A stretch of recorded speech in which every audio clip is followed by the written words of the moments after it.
What ancestral wounds are holding you back, or that you need to heal from? What is an ancestral wound? It is a wound that is passed down from generation to generation, that sometimes we don't know why we act a certain way, react a certain way, why we may have some confidence issues or some emotional issues, and it goes back maybe several generations. And keep in mind, we have to factor in past life here, such as, you may have been, like, say, 1782, you passed away, okay? And maybe that was a great grandfather or something like that. And then you're back here on Earth again, and then you're born. Maybe you were that grandfather, and then you had to come back several generations later and say, okay, I screwed up and I created this monster. So let's take a look. And that's just in some cases. It may not be your particular past life. But whatever it is from generations. So the ancestral wound, you will know that this is meant for you, because you have certain coping mechanisms, relying on destructive habits such as substance abuse or excessive escapism to cope with emotional pain, self-medicating, unhealthy addictions, withdrawal, whatever. It's your coping mechanisms instead of facing a certain wound.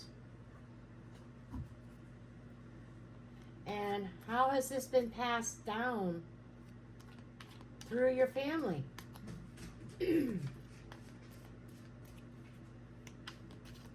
How has this been passed down through your family? Reactive abuse. Okay, this is really tiny wording. When a victim of prolonged and often intense abuse reacts aggressively or violently towards their abuser, the abuser then uses this reaction to portray the victim as the actual aggressor, thereby manipulating the situation to deflect responsibility and blame on the victim.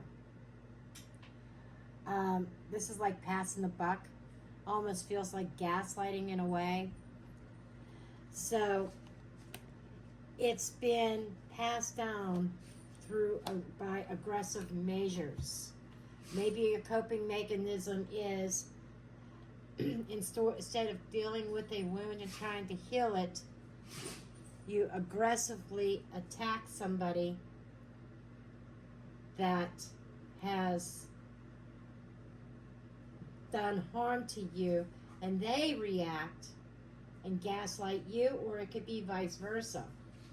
But this is about kind of like passing the buck here. And then how does this show up for you personally? So how does this show up for you personally in this life? Attachment to material possessions. So this kind of goes hand in hand with a coping mechanism in a way of, if it's not some kind of substance that is toxic, maybe it's gambling, maybe it's money, maybe it's spending, overspending, shopping, a shopaholic. But this is overemphasis on material wealth and possessions for the sense of identity or security. So a coping mechanism is, I need to go out and buy a Louis Vuitton purse to make me feel better for how somebody else has treated me. And this is how I cope with situations in my life. It's almost like a pacifier. It's like the Band-Aid. It's like, to make me feel better, I need to go spend money. I need to have this possession or that possession. But it's not dealing with the underlying issue. Okay, and so what surface manifestation of this wound do you need to focus on first to start healing this ancestral wound? What do you need to focus on first?